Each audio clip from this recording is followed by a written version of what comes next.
Well, good afternoon. I'm really excited to see everybody here. I know we've got a lot of students, we've got some alumni, and obviously our panel. So thank you so much, everybody, for coming out to our first She Means Business event. I'm thrilled, and I've already messed up with my notes here. Just get it out of the way, right?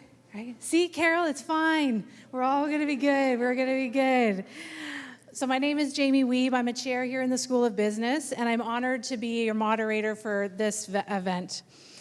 As I look around, I see a true sense of potential in the room, and I'm excited for what this program is going to bring. This initiative was inspired to provide a supportive community to encourage exploration in business careers and education for women and gender minorities. Our hope is that you all leave here today feeling inspired and supported and to pursue your own unique path. Before we begin, I'd like to start with a land acknowledgement. Here at Conestoga College, we recognize that in Kitchener, Waterloo, Cambridge, and Brantford, we're situated on the Haldimand Tract, land promised to the Haudenosaunee people of 6 nations, which includes 6 miles on either side of the Grand River. This is the traditional territory of the Anishinaabe, Haudenosaunee, and Neutral peoples. To recognize the land is to express our gratitude and appreciation to those whose territory we reside on, and it's a way of honoring the Indigenous people who have been living and working on this land for thousands of years. We make this acknowledgement to respect their ongoing contributions to these communities and to express our commitment in building a more inclusive and just future. Thank you. All right, so She Means Business. As I reflect on my own career journey, I recognize the pivotal role that community has played in my path.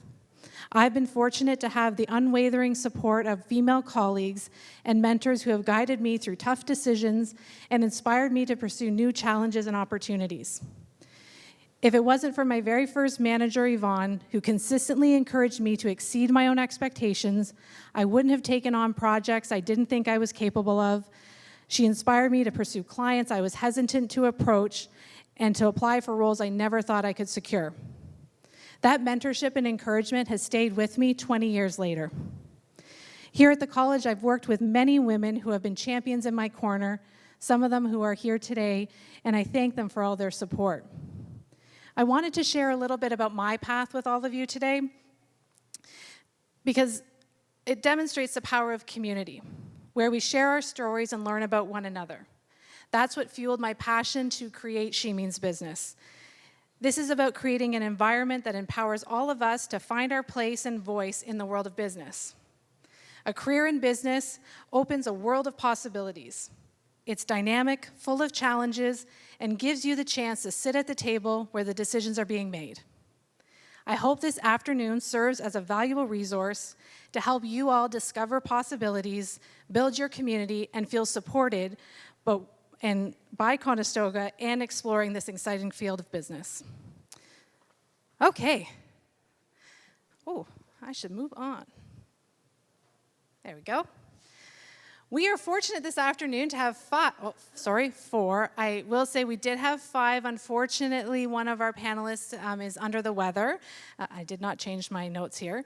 4 wonderful alumni with us who are eager to share their perspectives on each of their own unique areas of business. If you want to learn more, we'll tell you a little bit, but if you really want to get a deeper dive into their bio, we do have cards around the room where you can do a QR code and see everybody, including Fiona, who's not with us today, and learn a little bit more about their background to see if that's maybe something you might be interested in. So I'm going to welcome Carol. I'll go a little bio for you, and then you can take over for me. So Carol was raised in Kitchener, and she has a passion that was sparked in high school through math and science clubs. Her drive led her to Conestoga College, where she earned her diploma in Business Administration Materials Management.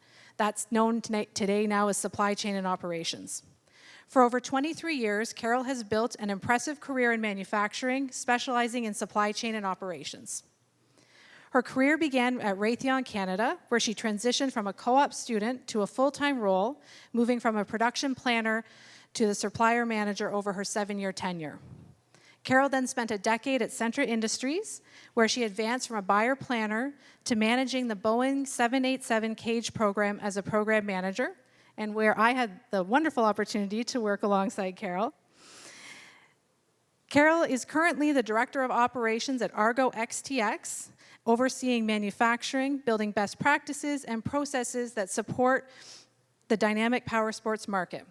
Her journey reflects resilience, curiosity, and an unwavering commitment to growth and evolving the field of manufacturing operations.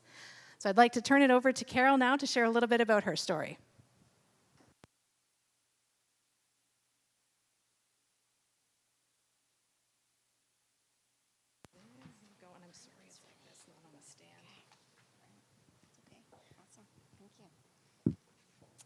All right, good afternoon, everyone, and thank you for joining us today. And big thank you to Jamie and her team for facilitating this awesome event. It's both a pleasure and an honor to be here today among like-minded professionals and to share this panel with this incredible group of ladies, to share our stories of growth and overcoming adversity. It's been some time since I've been here. It definitely looks different, and it feels great to be back where it all started. I'd spent many hours in this very room, studying, learning, exploring, maybe even the odd card game during our spare. But it was here at Conestoga that I took on my first challenge, breaking into a program as an underrepresented demographic, unsure of what that future could hold, and that both is scary and super exciting to form a path that was less traveled. Coming out of high school, it's hard to fully know what you want to do, who you want to be when you grow up. I think we all have a general idea. We have some goals. We may want to travel, get married, have children, continue our education, or buy a house. All of those things matter and seem somewhat easier to define than what we're made of and truly capable of. So as Jamie mentioned, my inspiration came from high school, a place where you're surrounded by others finding their way, and they were big promoters of girls pursuing maths and sciences.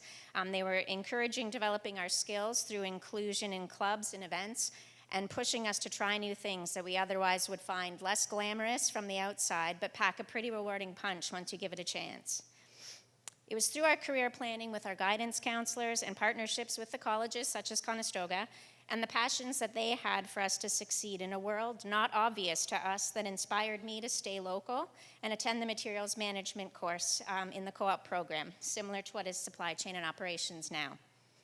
So starting out and walking into the class for the very first time, it was a bit overwhelming. I was certainly outnumbered and not fully committed to a career path. But that was okay, because the program was designed to touch on many aspects of manufacturing. We focused on supply chain, planning, accounting, marketing. We dabbled with quality control systems, even reading technical prints. It fed both our thirst for knowledge and learning and how things are made, and also formed many possible paths to what our careers could look like. We took many facility tours in various industries, from food to injection molding, to local foundries and world-class manufacturers in automotive, such as Toyota.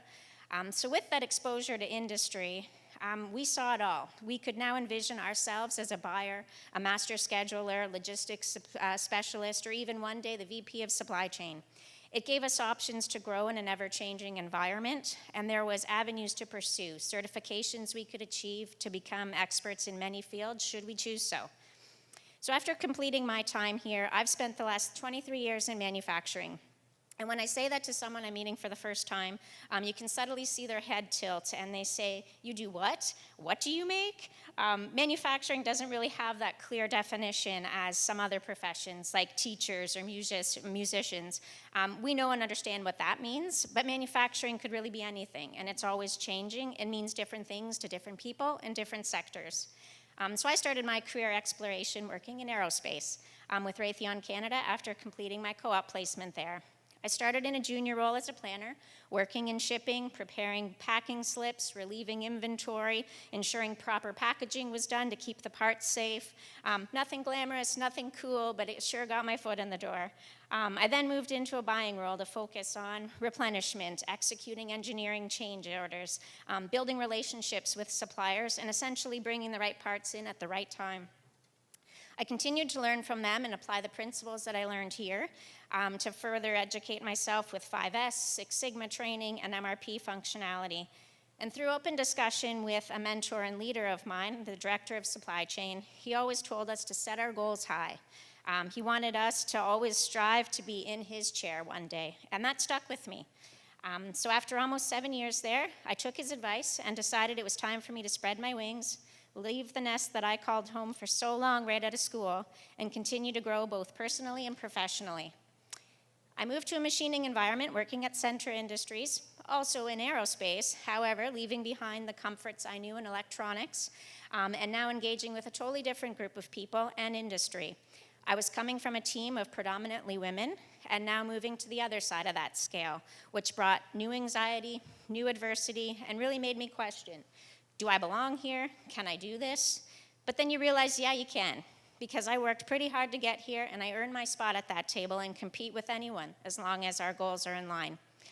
I continued in supply chain for a few years as a buyer planner, managing the POs, on-time delivery, and further expanding into planning and maintaining schedules, supplier evaluations, and applying my skills and best practices I'd learned at Raytheon to develop things like 5S standards for an organized workspace in the office, supplier scorecards. I could see now everything coming together.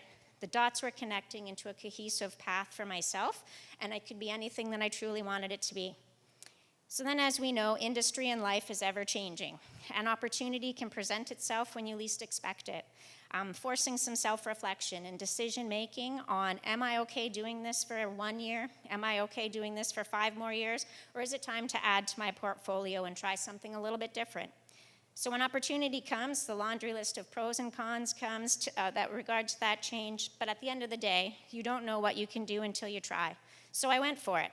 I applied for a program manager role, managing one of the biggest projects at the time for one of our biggest customers. And with the high expectations set by Boeing and the high expectations I had for myself, it was the motivation I needed to keep growing and pursuing other aspects of the field. I worked in program management for a few years, now working alongside the procurement and planning teams that I once was a part of. I maintained the projects, I got the execution on customer requirements, and still strive to achieve the internal KPIs. So that experience with leading initiatives with other teams gave me the know-how and the confidence to take on more and transition to a leadership role and manage a team of my own to succeed, which now I would have to say is my continuous improvement phase. I'm trying new things, I'm applying skills I've acquired, and pushing the ceiling to try and break through. So what better way to push the limit than enter a workspace I knew very little about, power sports and OEM manufacturing. I joined an organization who designs and manufactures amphibious vehicles. My first thought was, what on earth is this, and what on earth am I getting myself into? Only for my dad to tell me, they're awesome and I need one. But I'm not the outdoorsy type by any means, nor at that time had I ever even been on an ATV. But I certainly did not fit the mold of our target market, but I was willing to give it a shot and learn new methods and build a team. So I was brought into Argo to rebuild the procurement team after a change in leadership and ownership. I built a team, managed the procurement, warehouse, and customs and logistics. So bringing back all I had learned, making my mark, and adding a splash and a fresh spin on a 50-year-old business. I applied planning skills and MRP principles to create MRP toolkits for the buyers, to help them schedule their POs rather than relying on an old two-bin system, which was good for repetitive production, but not supportive of the changing market and vision that our president and CEO had to take the business to the next level. We went through a significant product line change with our vehicles and added ATVs to diversify our portfolio, much like I'm trying to do with my own. We had lots of part roles, part management, planning setup, and getting prototype parts in on time to support the engineering builds. I also spent several months transitioning our aftermarket parts business to a third-party pick, pack, and ship facility, taking me back to my days in shipping at Raytheon. We tried to improve our on-time delivery to our dealers and end users, and ultimately free up space in our facility to tackle our next big project. And as it should, about a year ago, business and people change, and new opportunity opened up in operations. I had always been in support for that role, but never had the stage to myself. I knew deep down it was something that I needed to do to satisfy my goals and my growth plan, but did anybody else see it? Did anybody else recognize that I could do it? And for a moment, I thought, am I really ready to take the next step? Those are really big shoes to fill. But then I realized maybe I don't need to fill his shoes, rather forge a path for myself and continue to build a team with respect and integrity and support the corporate vision through my interpretation and through my eyes. So I went for it.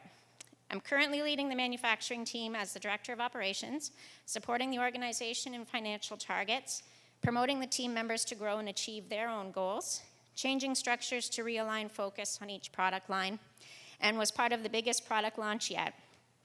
We developed a vehicle from the ground up, from every nut, bolt, washer, engine, harness, right to the 4-foot-tall wheels that stand taller than I am, and that can crawl over anything. And that's what does it for me.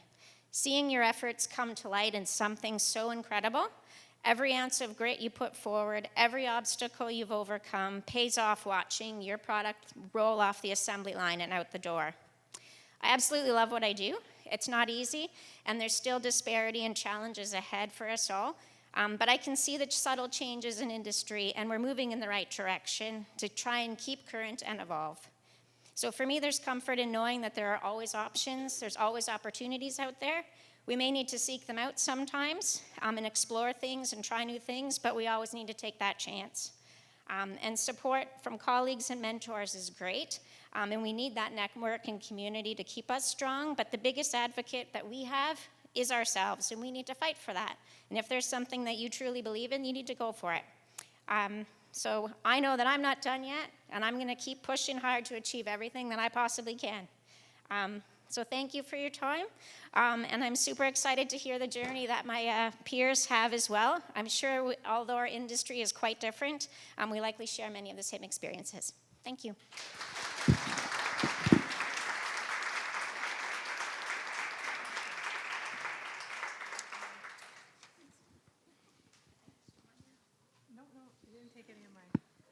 Well, thank you very much, Carol. That was great. And I will say, having the opportunity to work with Carol, she is a firecracker, right, Leanne? She will get everything done. And we had some challenges. And when we talked a little bit about this afternoon's event and our experience working in a manufacturing environment, it's not easy at times. But, you know, I think if you're confident, and she's confident, and she got things done, and, you know, it's a testament of where she's, you know, come in her career. So thank you so much for sharing your story this afternoon. Don't want to forget this. All right. So now I'd like to introduce Karen Bilton. Karen's career path is a testament to her resilience and determination. At age 43, she left her full-time job to start full-time here at Conestoga College, where she completed the postgraduate certificate program in financial planning services. Since then, Karen has built an impressive career in finance, beginning as an investment banker advisor at BMO Nesbitt Burns, and later joining Meridian Credit Union as a senior wealth advisor. Karen's drive and adaptability saw her take on roles in commercial banking and eventually being promoted to commercial deposit specialist, where she supports Meridian banking business centers across Ontario. Her story of pivoting careers midlife serves as an inspiring example of how passion and dedication can lead to success even when starting anew. So I'd like to welcome Karen to tell her story. Hello? I think this is on? Okay. So my name's Karen. I'm not your average Karen, so I have to kind of lean in with that. There's a lot of memes about Karens. So it's a pleasure to be here. Conestoga changed my life, changed my career, so anything that I can do to come back and support all you young, wonderful people, it's what I want to do. So I want to tell you a couple stories, and most of the theme of all my stories is you can do hard things, because I did hard things. So let's start out. 43, quit my job, told my husband I want to go into finance. 2 small kids, we have a mortgage, we're going to live on love for a year. So I was pumped, I was motivated, I was going to get this done, it was just all energy. And then about a month and a half into it, I'm in my kitchen and I'm having a breakdown and I'm bawling my eyes out because I don't feel like I'm doing anything well I don't feel like I'm a great mom. I don't feel like I'm a good wife. I don't feel like I'm a good student. So I felt pulled in a million different directions. So when I was studying a lot, I didn't feel like I was a good mom and a good wife. And then when I was spending a lot of time with my family, my grades weren't as good as what I thought it could be. And so I was having this kind of meltdown moment, and I'm blubbering away. And my husband's just like, okay, you done? And very sweet, some tough love that I needed. He's like, look, if you are failing as a wife or as a mother, I'll let you know. But what you need to do right now is get your butt downstairs to your office and get studying. I will make dinner, and it will be fine.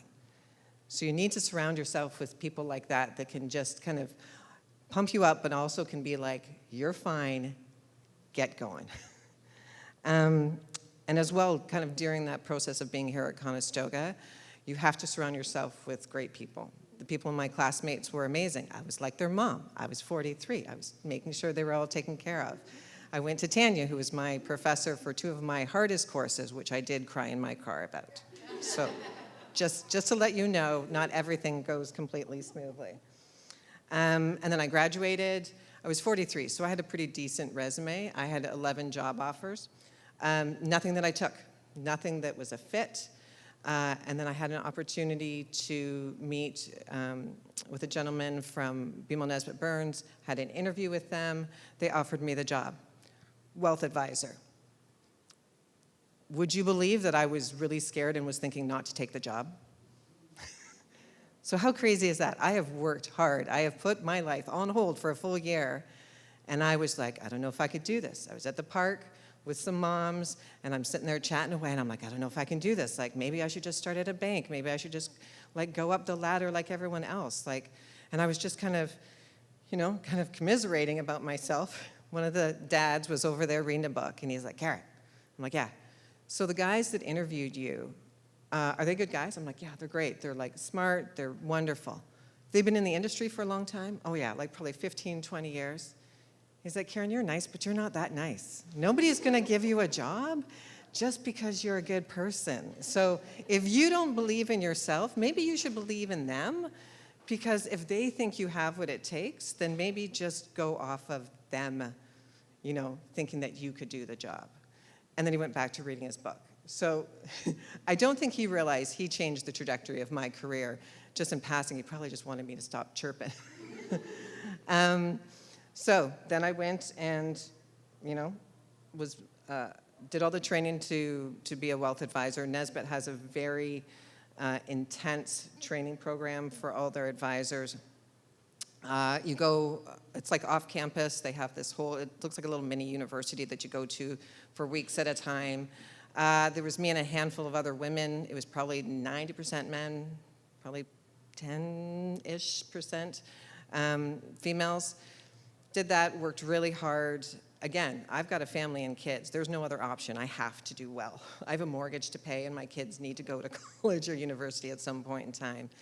And then I graduated, and then at Nesbitt, when you graduate, one of the perks is that you get to go downtown to the head office, and that they do this like very lovely celebration for you, and you get to meet some of the top performers of Nesbitt across Canada. So these are the biggest and best players. And so I'm really nervous, right? Because I'm just like, first of all, I don't look like anybody else in the room. I don't act like anybody else in the room. And these guys are tough. And they were giving everybody like very honest feedback. The gentleman that came out before me was almost in tears because he told him he wasn't quite ready to be in front of clients yet. And so I'm like, okay, all right, here I go. So I walked in, and I picked the guy that scared me the most, that had all the credentials that I would want. And I thought, okay, if I'm going to do this, let's just go in hot and let's figure this out. And the gentleman was actually quite lovely. And I kind of said who I am. I was 43. I was a mom. This is why I want to be in this career. This is the niche market that I'm going after. This is why I think I'm going to be different. And this is why I think I'm going to be successful. And then I just kind of waited for it. Just going to brace myself of like, okay, what's going to go on? And he was lovely. He's like, yep, you're fine. You're going to crush it. You're going to do great. But I'm like, technically sometimes I have it takes me a little bit longer to do some of the math stuff. And he's like, you're fine. You're fine. The technical stuff, you can figure out. You know how to communicate with people. You know how to connect, and you want to help people, and people can, relate to people that are authentic, and they really want you to do well. So I walked out of there, like, feeling great. Called my husband, and he's like, I've been saying that. I'm like, you love me. You have to say that. But he doesn't. So it's really nice to kind of get feedback from somebody else. The other kind of pieces, so I was at Nesbitt, and then I moved over to Meridian, and I was a senior wealth advisor, loving it. And then I had an opportunity to work with the commercial team, which is the business banking team. We did kind of a offering to one of our members, and they deal with very large numbers, right? So in wealth, you're dealing with people who've got a couple million. In commercial, you're dealing with people who have tens of millions to hundreds of millions of dollars. And then that lady left, and there was an opportunity, and somebody patted me on the shoulder and said, hey, maybe you should, go for this job. And I was like, okay, but I spent a lot of time and a lot of money doing all this. And remember, I put my life and my family on hold for a year. And then I thought, no, you know what? I can try this. My licensing is good for 3 years. If it isn't a go, I can go back. I can always go back. And I'm glad I did, because it's absolutely the best place for me. It fits my talents. It fits my personality. It's absolutely perfect. And it continually scares me, because when I started out in the Guelph area, I was doing deals that were 10 and 15 and 30 and $40 million, and I thought I was just awesome. Until I got promoted and they put me into the GTA. And then I started doing deals that were over $100 million, which completely scared me, because if I mess that up, I'm possibly messing up the balance sheet for the entire company. So needless to say, attention to detail is very important. So kind of my wrap-up points of kind of all my stories are: surround yourself with good people. And not everybody gets to sit at your table, right? Only those people that can tell you the truth and that can support you and that want more for you than you want yourself. I can see this happening here. Ask for help. None of us do this alone, ever. I went to Tanya all the time when I was doing the capstone course to just make sure that I was on point. I asked family and friends for support, especially when I just, was having a hard go. Be yourself. I was a 43-year-old woman, married mom. My name's Karen. You got to kind of lean into it, right? It is what it is. You got to be open to possibilities. You might have a plan, but you know what? There's other things that are going to come in, so don't be so strict to that plan that you leave, some opportunities on the table. And at the end of the day, you guys can do hard things. So thank you.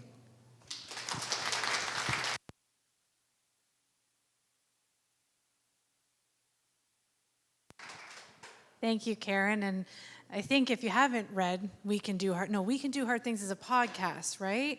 She does a great job of talking about that too. And I think that's such a great message. I think is, that adage of, you don't get the opportunities, you miss out the opportunities that you don't take. I think that's the same thing, right? We often get concerned about, can I do this? Am I even capable of it? And I think if we step out of that comfort zone, as Karen talked about, we can do those things. We are capable of much more than we think that we are. Okay, so we're going to move on to, it's like I need somebody Megan to just throw something at me every time. Change the slide, Jamie. All right, so we're going to move on to Courtney Zoller. Courtney is a multi-talented designer and entrepreneur who integrates creativity with a soul-led approach to business. Earning her graphic design diploma here at Conestoga College, she began her career as a junior designer for a corporate design agency. However, seeking a path more aligned to her values, she took time off to reset and gain clarity, and ultimately moving into a creative director role for a personal development coach. In the fall of 2022, Courtney joined Conestoga's Entrepreneurship Collective Gig Lab program, where she gained the valuable skills and resources to further her entrepreneurial goals. Now running her own freelance business, Courtney offers graphic design and photography services to clients in wellness, spirituality, and beauty sectors. Her journey showcases her commitment to building a fulfilling life and business that grows and evolves with her passions and creating a balanced and meaningful career on her terms. Welcome, Courtney. I am often a writer, and I'm learning to find my voice. So thanks for being along here with me as I do that. And I also didn't really prepare for this, so it's kind of ironic. So I'm Courtney, and I'm a graphic designer and photographer, and I recently have realized that I now consider myself an artist.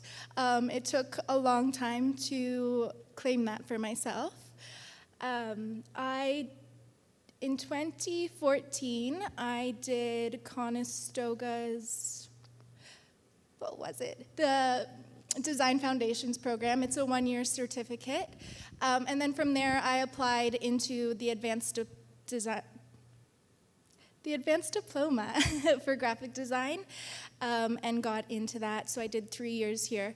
And I was actually walking the halls today. I haven't been here since 2019 when I graduated. And it looks quite a bit different. And I spent a lot of time here at night. It was, if you've heard about the graphic design program, it is, she's heavy. I spent a lot of late nights designing, and I've also realized that sometimes I do my best designing at night, and it's awesome being a freelancer because I can literally design whenever I want, and sometimes that's in the middle of the night. So that's really cool being able to do that now.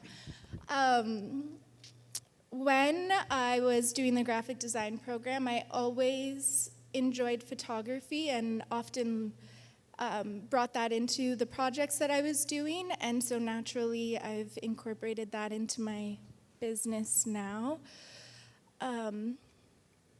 Honestly, when I was in the program, there was a point where I think it was in second year, and I really debated on moving forward in it. I wasn't totally sure if I wanted to be a graphic designer. I knew I wanted to be in the creative and the design industry, and so I questioned that a lot. And then in my third year, I've really found my passion for it and really found my drive and found how, I really leaned into the strategic thinking that design involves.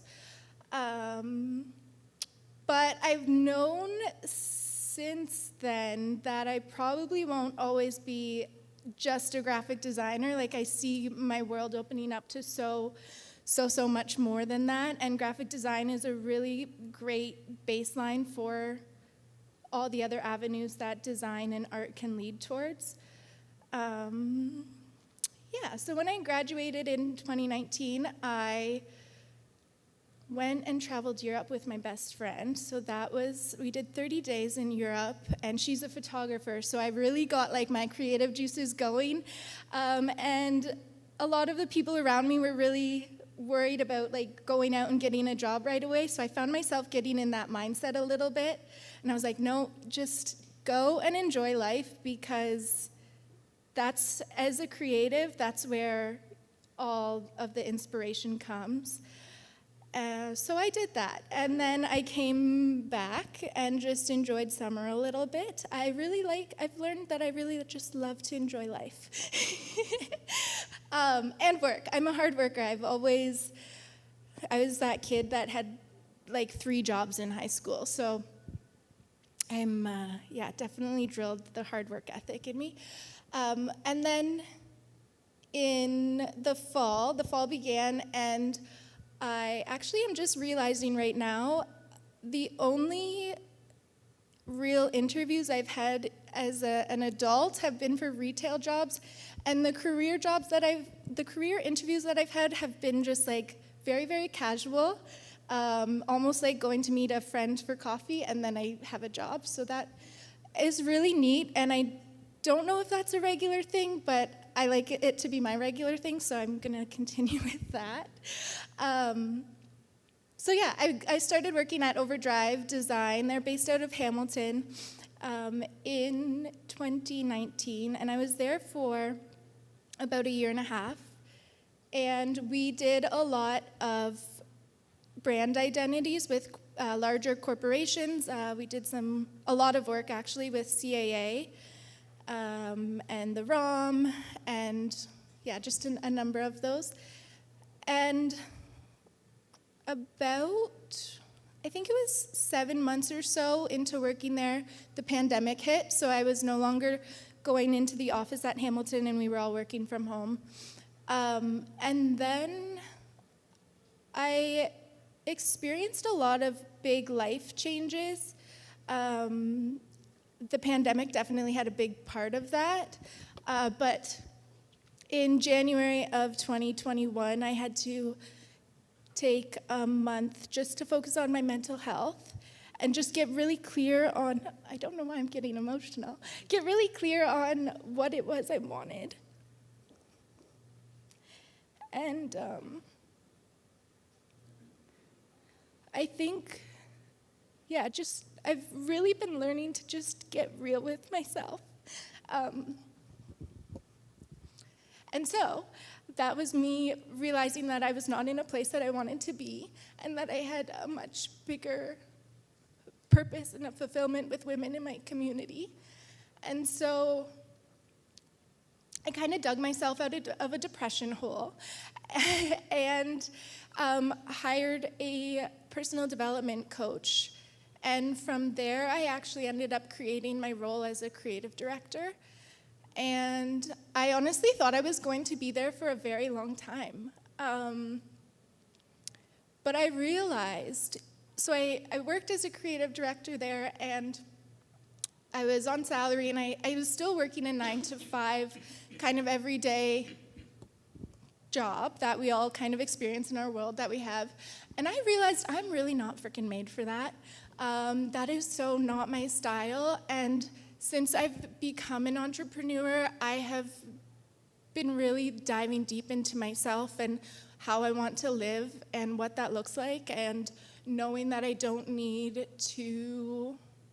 I've been really learning about my body and my cycle, and that we don't need to be a constant go machine, especially like for women, like all of us as women, we aren't meant to rise like the sun every day.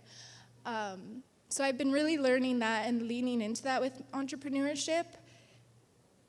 And it's really made a big difference in my creativity as well. And yeah, I don't know what else to say from here. I did actually prepare a little bit. I wrote a few things down before coming. And I'm a big personal development nerd. I love astrology and human design and numerology and all of those things. And I am currently going through my Saturn return. So that happens when you're like from 27 to 30, and Saturn is returning to the place of your birth point, and your whole world gets shaken up and nothing really makes sense. And doing that, it's while being an entrepreneur, is very confusing at times. And so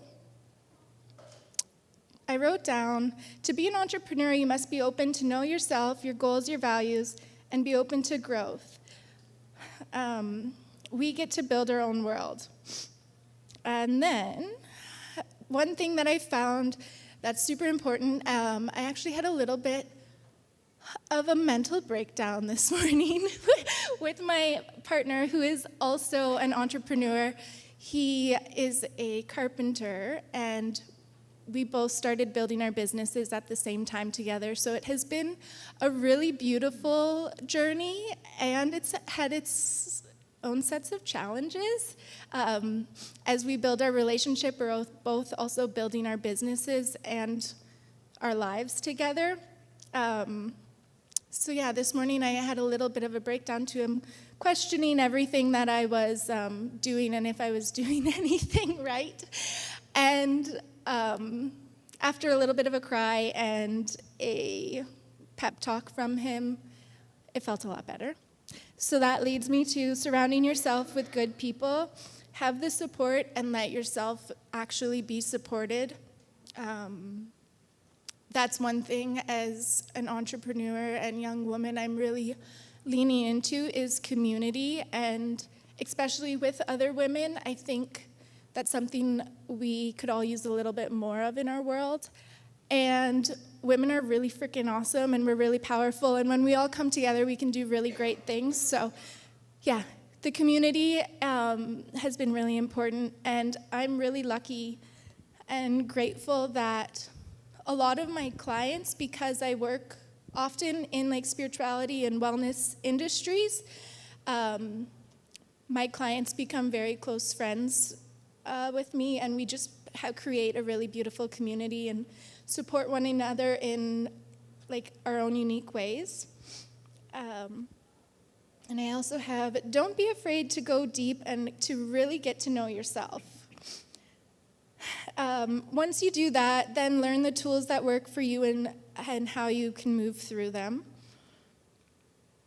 When you get confused or lose focus on your goals, shut the world out and get quiet. I find when I feel like I'm getting lost a lot of the time, it's because I'm comparing myself or looking at what everyone else is doing, and especially now, it's so easy to just scroll. And the more I find myself doing that, the more confused I get about myself and my goals and my direction. So when I do that, I know I need to just cut the world out.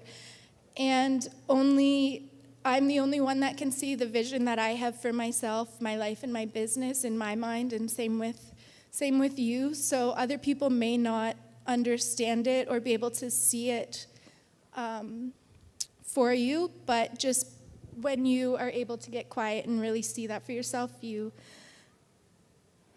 get clear.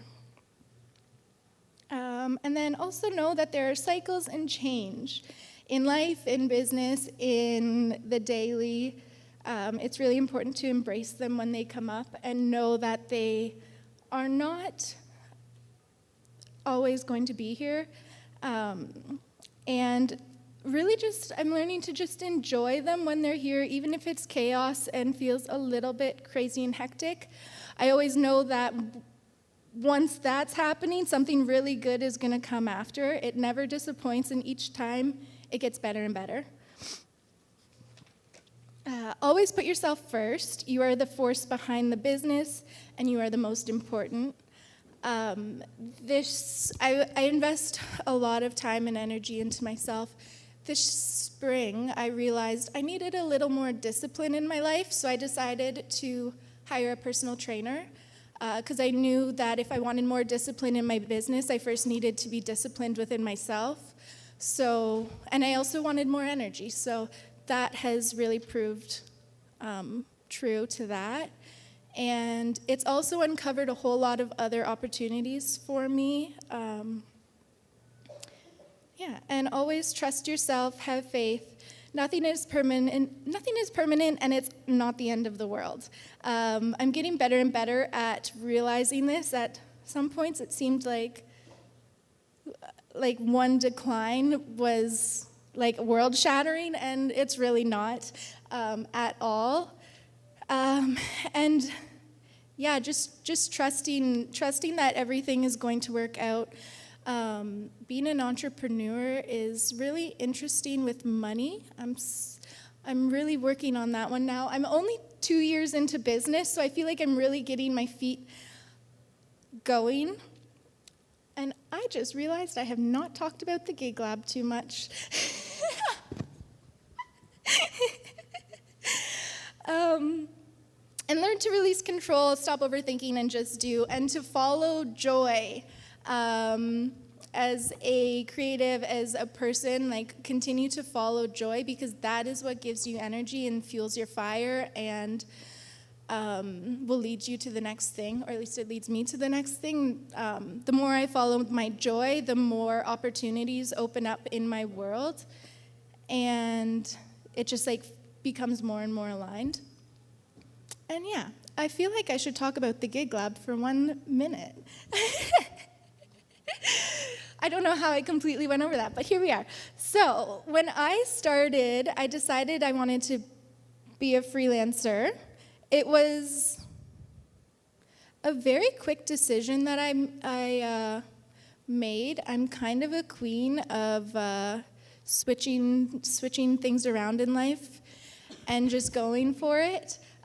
So I found my friend who had also done the Gig Lab and is a graphic designer, knew that I wasn't super happy in my job and knew I was looking at maybe making some changes in my life. And she sent me an astrology reading, and it was something about wrapping up a creative project and creating something new for yourself and changing your life or something like that.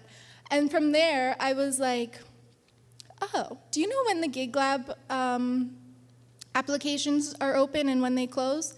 And she said that they just announced that day that they were closing, but they decided to extend it for another day. And so I was like, oh, okay. So that night, I quickly put together my portfolio and filled out the application form, and then I had an interview with the Gig Lab, which is a part of the Conestoga Entrepreneurship Collective. They have 3, but they're expanding quite a bit, lab programs for Conestoga alumni, and the Gig Lab was a 15-week coaching program to help you launch your freelance business. And so it's an interview process, so I went on and I did my interview and then found out that I got accepted.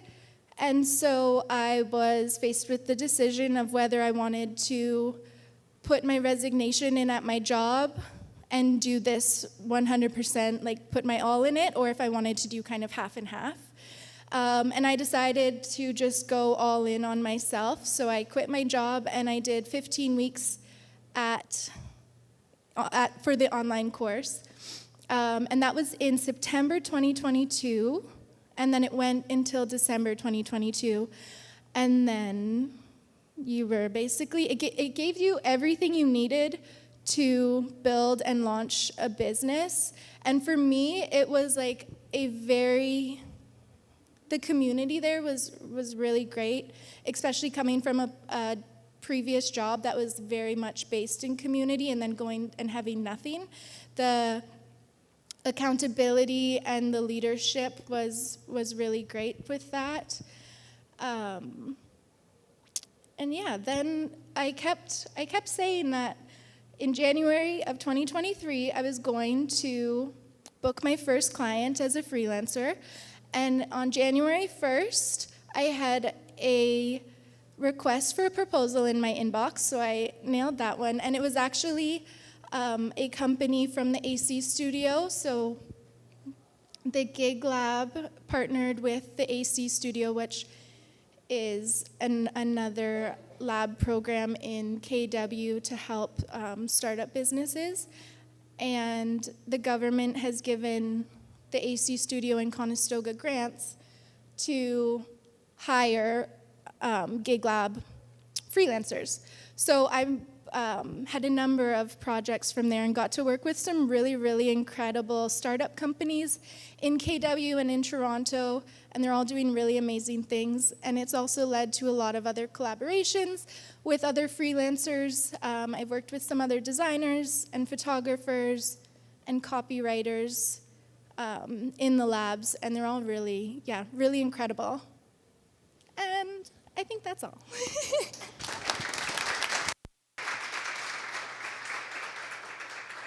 Thanks so much, Courtney. That was a great story. And if you want to know more about the Gig Lab or the Entrepreneurship Collective, they are here this evening. So after we're finished our panel session, you can absolutely go and speak with them. They'll tell you about their programs. They are free for our students. So great opportunities. We've got a couple other careers here that could take advantage of, say, the sales lab as well, not just the Gig Lab. And what I really love about what I've learned from Courtney and speaking with her is it is on her own terms. And I think one of the things is the work-life balance. And that's something that we often tend to really, we have to push hard. We feel like we have to work harder than maybe our counterparts, and sometimes can lead to burnout. And I know I've experienced that myself, and I think it's important to know when to set boundaries. So I appreciate you telling us that story and sharing your experience with us. So now I'd like to introduce Laura Phillips. Megan, where's my toss something at me. Laura is a graduate of Conestoga's business insurance program and is a seasoned insurance professional with over a decade of specialized experience in commercial insurance. Currently serving as the commercial lines sales team lead and producer at Miller Insurance Brokers, Laura brings a wealth of knowledge and dedication to risk management and a client-focused insurance solutions. With a career spanning both brokerage insurance company roles, Laura has developed an in-depth understanding of the industry and excels at assessing risks and providing tailored coverage option to her clients. Known for her strategic approach and commitment to excellence, she ensures competitive and effective solutions for a wide array of commercial needs. Her dedication to ongoing education and industry leadership has earned her several esteemed designations, including the Chartered Insurance Professional, Canadian Risk Management, and Canadian Insurance Broker designations. In recognition for her contribution and potential as a future leader, Laura was honored with the Insurance Institute of Canada's National Emerging Leader Award. She continues to exemplify a commitment to professional growth and community service, ensuring her clients receive the highest quality of expertise and care in managing their insurance needs. So over to Laura. Okay, all right. Just didn't know if there was going to be feedback. So I'm Laura. I've just been enjoying learning about all of you guys. I kind of forgot I had to go. And I apologize for my cough. I have 2 young kids. They have no boundaries. They're 3 and 4, and they like to cough in my face. So it's been lingering. I promise I'm not spreading anything, I hope anyway. So as mentioned, I am the commercial line sales team lead and a producer at Miller Insurance Brokers. So I actually don't really live near this area. I'm in Kincardine. I don't know if anyone really knows Kincardine, Port Elgin, Goderich. We have lovely beaches. It's cottage country. So I was just going to kind of go over what does an insurance broker do. So I like to use simple language. I don't know how many of you, I'm sure there's a lot of you, that have read through your insurance policies. No. Oh, okay. So lots of jargon. I like to simplify. I'm a simple person. So an insurance broker, I like to think of us as a personal shopper. So whether that's for your business, which has been my focus through my career, commercial insurance, or your home, your auto. So the intent of an insurance broker is to figure out what it is that you need. And then there are a number of insurance companies based on your brokerage that you have a contract with. We then take your information and we figure out, okay, what's the best one for you? So not maybe quite as sexy as a real personal shopper, but it's still kind of cool. So kind of going back to my time at Conestoga, so I actually had taken the general business diploma for 2 years, 2009 to 2011. During that time, I was pretty young and didn't really know what I was going to do. I actually had always planned to go to university, and as I got later in high school, I was like, I don't really know what I want to do. And so my parents were like, well, you've kind of always been interested in business. Why don't you give this a go and then figure out what your next steps are? So I did have a wonderful sales prof, and I'm looking at Heather because I know she has a great relationship with him as well. His name is Glenn Plannert, and he also used to lead the insurance program. And I was nearing the end of the 2-year diploma, and he's like, so what are you doing next, kid? And I'm like, I have no idea. And he's like, did you ever think about insurance? I really had not. By chance, I used to babysit for someone who owned an insurance brokerage. So I was like, I don't know, I'll give Tom a call. Like, let's figure out what this means and what's going on here. So I was super fortunate enough to get a summer job as like a data entry clerk. It was like mega boring, but it also gave me like just a little foot in the door. Decided to pursue the insurance program here at Conestoga. So as mentioned, I do hold my Chartered Insurance Professional, CIP, it's just easier to say. So that was a huge draw for me. So and I do believe it still is part of the program, that you can actually challenge those exams. So there's 10 exams. The final exam, you have to have 1 year of workplace. I graduated with 9, and it was like a huge component in me getting a job that I threw my hat in the ring for, that I had no business doing that. And they were like, hey, this is super cool. You have most of your CIP, like, let's talk. So that definitely was, it was a stressful time. I think I wrote 5 in 1 week and then 4 in another week. That's not the norm. So I will say that that definitely was intense, but it really accelerated my career upon graduating. Happy to chat about that with anybody that wants to afterwards. So my career has done a couple of turns. So I started on the insurance brokerage side, as mentioned, personal shopper. So I did that for 6 years, and I just felt, maybe I'm ready for something else. And I know Karen had mentioned, things popping up to you and, embracing the possibility of change. That's one thing I've really enjoyed about our industry, is that there are so many different avenues that you can take.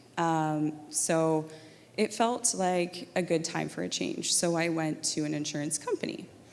And so I went into an underwriter role, and that's a little bit different than what I was doing. It's not necessarily client-facing. Your customer is essentially an insurance broker. So similar, you are collecting information, you are analyzing risk, you're deciding what's the right premium that these people should be paying, or this company, this operation, et cetera. You're looking at, what's their claims history been like? Like, is this someone that we do want to insure? So the skills that I learned on the broker side were totally applicable to the company side. And I do believe that hindsight is 20/20. So Courtney had mentioned sort of, changes, and I'm a big believer in seasons of life. So while I had been on the insurance broker side initially for those 6 years, although it wasn't on my brain of getting married and having kids and what that looked like, but it was like a thought I had, like, okay, so I'm building a book of business, I'm building my clients, like, what does that look like if I ever want to go on a maternity leave? So as it happened, my time on the insurance company side, in that 7 years, I had both my kids. I went on my maternity leaves and did not think about work, not even for a second. I don't think that I would have had that had I stayed on the brokerage side. So that's where I'm saying hindsight's 20/20. It was something that popped up, came on my radar, and I hadn't really thought about ever going to being an underwriter, but it was a really good pairing for that part of my life. The insurance company that I was most recently with went through a whole bunch of changes in a really short period of time. I do believe change prompts change, and it made me start thinking, okay, so like, what do I want? Like, my kids are 3 and 4, almost 5. He's telling everyone his birthday is this month. And it made me just take a pause and, what is it that I want? Where do I want my career to go? My story in some ways is so similar to Karen's, in that I have a mentor who has done extremely well for himself. And he's like, I'll be really blunt, he's like, there's dum-dums out here, like, making a lot of money, and, like, you're way smarter than they are. And I'm like, oh, okay. Like, sometimes you do need that external validation and that little push. And the other part, too, is, this might just be me, but I feel like it transcends to a lot of other females, is we're perfectionists, and that fear of failure. So I'm like, well, I've already done the insurance broker thing. I went to the company side. Like, if I go back to the insurance broker side, like, what if I suck at it? And it was with his encouragement, as well as, again, I'm so lucky. I feel like I have a roster of mentors that I've just collected, and they're just all so special to me. And all of them are like, go for it. Like, if it doesn't work out, you're gonna find something else. So I did make a jump back to the insurance brokerage side, and I'm in the role that I'm in right now. So there's so many other avenues, though, that are out there to explore that I've never been involved in. So there's claims, there's human resources, marketing. IT is a huge component, actually, of insurance, both on the company side and the brokerage side. I'm sure there's a number of others, finance, legal even, actually, within insurance companies. And the biggest thing that I have found anyway is that our industry, it kind of all bleeds together, but it's somehow so small at the same time. Like I'm looking at Cindy, like we just worked on a project together at the last company that I was at. And it's cool. Like you're able to stay in contact with people and just build your own network. And I think that's the biggest thing, and that was part of my draw that I maybe didn't even realize at the beginning of my career. The core of insurance is about helping people, and that really does have a strong alignment with my personal values. My parents always encouraged us to volunteer in our communities and give back, and that's something that I've really found encouraged by the insurance industry. So that was really aligned for me personally. Yeah, like I would just encourage any of you to just open your mind. It's not, like I said, it's not sexy. It doesn't sound like it on the surface, but there's a lot of really cool things about it. Another big thing is there's a lot of ongoing education that is really encouraged and often paid for by the employer. Great benefits. Although there are some companies moving back to like a return to office, there's a number that are still utilizing a hybrid work model. I personally have done almost being entirely remote, and I think this is a personal choice, what works for you. The role that I'm in right now, I go in typically 2, maybe 3 days a week. I like people though, and I didn't realize how much of my cup that was missing, that interaction. So I think that our industry really offers a nice balance with that. The ability to, get your Lulus on and be comfy at home and, do your laundry and all of that stuff, while also still, jumping on Teams calls, being in meetings, and having that that work time, but also that flexibility, but then also having the ability to be in an office and building the social capital within your team. So I'm sure that I miss things, but I would be happy to chat with any of you afterwards.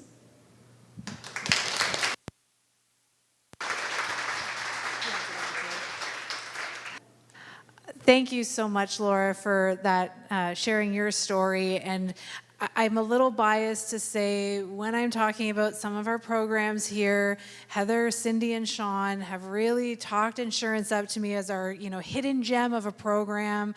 And I love that you touched on, you did one thing and then, that sort of general, I'm not sure what I want to focus in. And this is one of the things for the students that are here, that we're really at Conestoga trying to offer those pathways and opportunities. And so this evening, when we move past the panel session, I mentioned we have the Gig Lab. We also have representatives from continuing education, so alumni that may be interested in furthering your education, as well as, we'd be happy, any of the faculty and staff here in the School of Business, to talk about what can be next.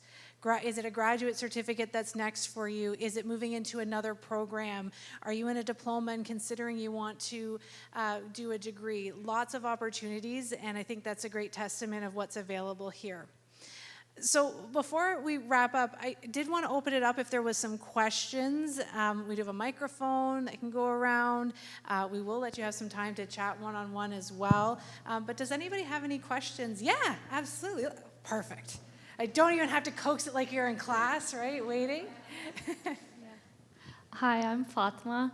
I have my little notebook ready as well. I was Excellent. writing down things.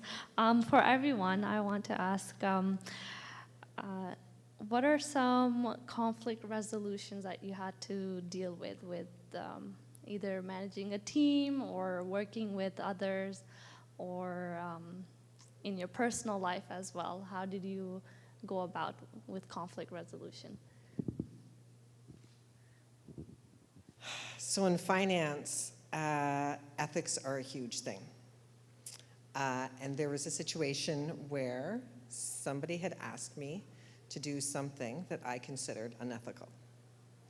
And I was new, and I possibly could have done something and looked the other way and gone along with that. But it was going against my licensing. It was going against who I am as a person. And I had to be like integrity is everything, and your character is everything. So I had to kind of just politely say, I'm not doing that, period. And this is it. I kind of had a chat with my husband saying, I might get fired tomorrow. But yeah, it was one of those things that like there was no way ever I was going to compromise who I was for an employment situation. Because at the end of the day, I go with me, right? So when people know that I have character and I have integrity and I say what I mean and I mean what I say, that goes along with me no matter where I'm working. So it ended up working out, and that person kind of doubled back and decided not to kind of go in that manner. But I was really proud of myself. I was really proud of myself to just kind of say, nope. But then part of me was still like, oh, okay. But during those kind of moments, you have to realize you go with you, right? And so you have to look in the mirror and you have to decide who you are, who you want to be, and how you want to show up in the world. And at the end of the day, you can get a job anywhere. You can hustle, you can figure it out. But I think the ethics piece, there's always going to be opportunities where somebody may ask you to do something that's slightly off policy, that's slightly this, or heavily in the gray zone. I would just recommend to kind of just, figure out kind of who you are and how you want to show up and just follow that. So to touch further on what Karen's saying, I think conflict, and it's important to keep true to what your beliefs are. So I've managed teams, I manage people of all walks of life, and at the end of the day, we're here to do a job. Not everyone's going to like you. You're not going to like everyone either, but you have to find that middle ground to be respectful, mindful, and achieving the goals of what we're paying you for.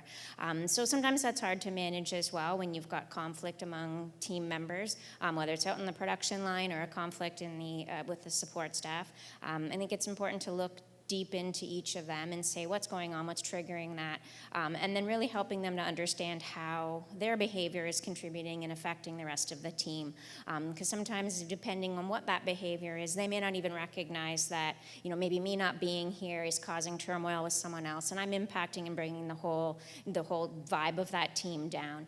And then it causes some friction. So it's really, I think it's key to recognize as individuals on what their learning style is, what their management style is, on how to cope on their own.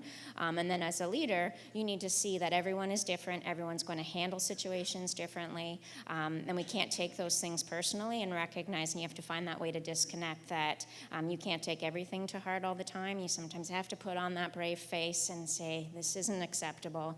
You do have to be firm, but you have to be fair. So there's always some disruption, but it's really recognizing that there's two sides to every story as well.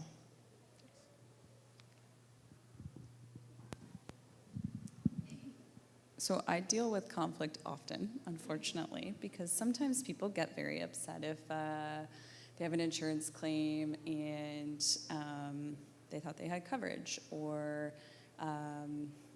what they thought they were going to be paid out is not that amount. So a big component as well with our industry is with ethics and regulations, and a big component of that is documentation following policies and procedures. Person to person though, like sometimes people just need to vent about something. Don't take it personally. It can obviously sting when there's dollars and cents, coming out of someone's pocket. I think that the best way that I have navigated conflict is you send an email, you're all fired up, they're being a keyboard warrior. I often give that 24 hours. That was always my dad's. He owned a business for several years. He said, 24-hour rule, always. You can type out your response, but do not hit send. You leave that for 24 hours. You read it back to yourself. And oftentimes, I end up picking up the phone or saying, hey, let's have a meeting. Because when you're dealing with conflict, I find person-to-person body language and just being able to kind of, okay, hey, you know what, if it's a situation, I see your side, I get it, but like, how are we going to fix this moving forward? So my role, I deal with that with clients. There's also internal conflict on our team. And conflict can sometimes be a learning opportunity too. There's a conflict because so-and-so didn't do this. Okay, well, let's figure out the root of the problem here. The other piece too is don't ignore conflict. Don't ignore a tough conversation. It just grows and it grows and it grows, and it's harder to correct behavior. And yeah, I've just found trying to be a person and not being a robot and whatever, that has definitely helped me navigate some tough conversations. You all said that so well. I have not had to deal with a whole ton of conflict as a freelancer yet, but I have had situations. Earlier this year, I was working as a creative director and a videographer with a team, and the client didn't want to work with the project manager anymore. And so first we had some conversations back and forth with the client, and it was actually a project through the Gig Lab, so we were able to go to the staff at Conestoga to help us navigate through that, but we ended up having a video call with the client, myself, the other freelancer, and one of the staff at Conestoga, and getting on, like Laura said, getting on a call and actually hearing people's tone of voice in their communication really helped the situation. And then Conestoga really helped us come up with a game plan on how we're going to move the project forward, because ultimately at the end of the day, the end goal was to give the client something that they liked and a well-made project. And so that meant the other woman stepping back in her role, and so I ended up taking on different parts. And for me, that took a lot of not people-pleasing, which I think is something that we all learn. But yeah, I'm gonna stop there.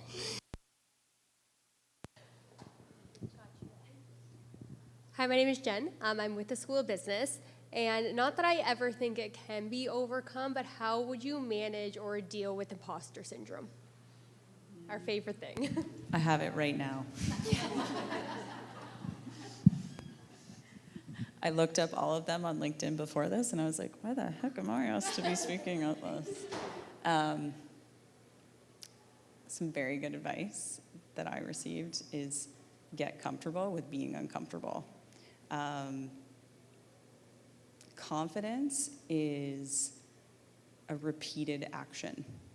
You don't just step into something first time, oh, I'm so confident at this. I mean, maybe you are, I'm not. But repeating that, like, I do not love public speaking. But Heather so nicely asked, so I did this for her. But yeah, getting comfortable with being uncomfortable. And that can be doing something once a day that is not your normal range.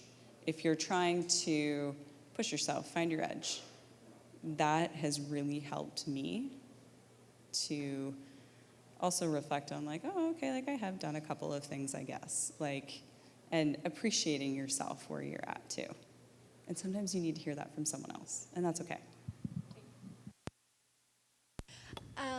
So very similar there. I think no matter, I guess knowing and talking to other women who I value and look up to, and knowing that at every level there's imposter syndrome, no matter where you're at, you get to that next level and then there's something else that you're going for and comparing yourself to. So just knowing that, I think that's just a part of being human. And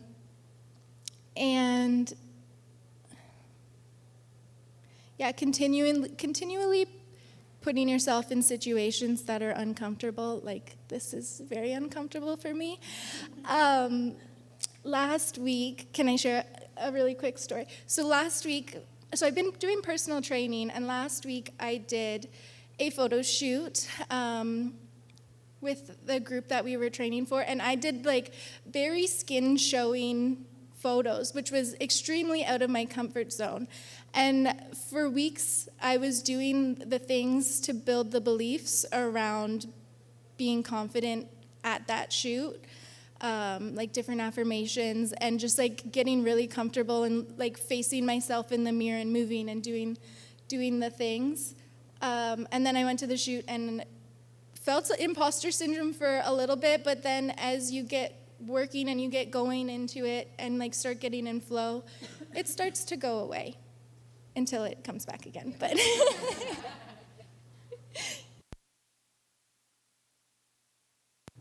so it never goes away. So every time you go to like that new, climb that new hill, that new thing, it's still there. I'm in my 50s, I'm still feeling it.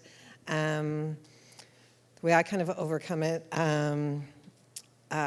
so affirmations, really good, writing stuff out. Hype music helps me. Literally today I listened to, it's called Welcome to the Grind, and it's like a thing on YouTube, and I listen to it all the time, and it just kind of gets me into the like, in that mindset of like, okay, we're gonna go get this done. The other thing too is sometimes I've had to just write out all of the stuff that I've done, that at the time I was like, oh, I can't do this. And I did it, and when I did it, I got confidence and I became competent, right? So when you do the hard stuff, on the other side is confidence and competent, right? So it's just kind of going through there. So I think it's just your nervous system thinking, oh, we're in kind of strange territory, we're not perfect at this, we don't know what to do, and they kind of put the, sirens and lights kind of going. If you feel that, you're in the right place. No, that's totally true. And I'm with Courtney right now. I got the invitation. I thought, hey, this is pretty cool. Scares me like no end. I don't do this. I go to work every day. I am focused. I have a mission. This is uncomfortable when they say, hey, just come up here, talk about yourself. I'm like, I don't know how to do that. I'm just reading my resume. And then I see these lovely ladies. I'm like, holy crap, I am in trouble. I don't know how I can talk like this. I work in dirty manufacturing. I have nothing to compare. But I need to be proud of that. I am different, and I have things to bring to the table too. So part of my focus, you'll notice I'm slightly different than the ladies as well. I need the protection of a podium right now. This is out of my comfort zone. I'm very methodical, very strategic, and I need to know exactly what I'm going to do. I'd love to be able to sit here comfortably and casually and talk. I can amongst friends, but it's hard in an environment like this. But for me, preparing is what clears my mind and gives you the tools to conquer those things. Because like all the ladies have said here, that it is totally discomfort, is the stuff that I think that really we should build on, and it should motivate us to conquer it and take on the next one, because it ain't going away. It actually maybe it gets a little more intense as life goes on, and then the body takes over. over and, well, things happen. But at the end of the day, we got this, and we can work together. And it's actually kind of fun. Awesome. Just looking at our time, I think we do have the panelists here as well as our alumni and faculty that I do encourage after we're finished that you can ask any questions that you have of them. I want to thank you, Carol, Karen, Courtney, and Laura for sharing. That's a lot of names that are similar there. Thank you for sharing your time with us. I know it's very valuable, and coming here and sharing your story. I'm sure, like myself, we all enjoyed it and were inspired and encouraged for possibility, which is why we're here today again, right? That's what this She Means Business program is about. We talked a lot about community. We talked a lot about empowering each other and supporting each other, and that's really why we're here today. Additionally, I do want to thank everybody who contributed to this event, our staff and faculty committee for all of your support in bringing this together. A few special thank yous. We've got Marg, who did a lot of work on our sponsorship package, so I really appreciate that. And of course, Cassandra, who I drove her crazy for like the last 2 months on all the changes and all the marketing material and everything that we do. But if you haven't seen, I get roped into all these social media posts. So I think that's the payback. I kind of do. I want to thank my team, Vanessa Scott, Arshdeep Singh, and Carrie Solomon, for everything they do to help me. I want to, where did she go? There she is, Megan. Megan Vickers is like the backbone of this event, has put everything together. It would not have looked as amazing as it does today, so I really want to thank you for all your hard work, for everything leading up to this event.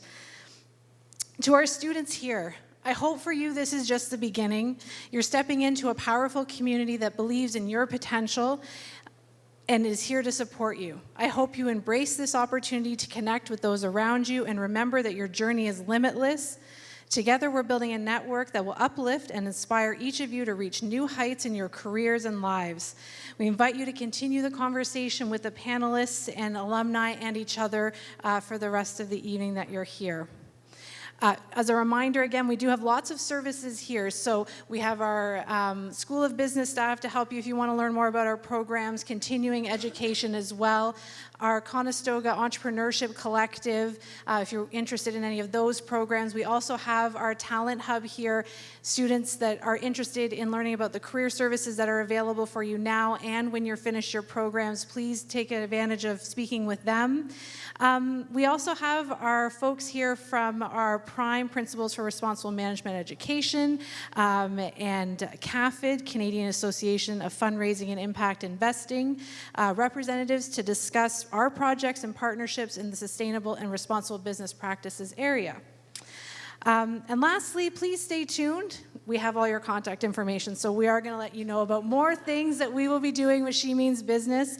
Lots of things, of ideas that we've got in our head to continue this conversation and building this community. Thank you, everybody, for joining today. I appreciate all of your time. Please enjoy. We have some other refreshments coming out and networking. Have a great evening.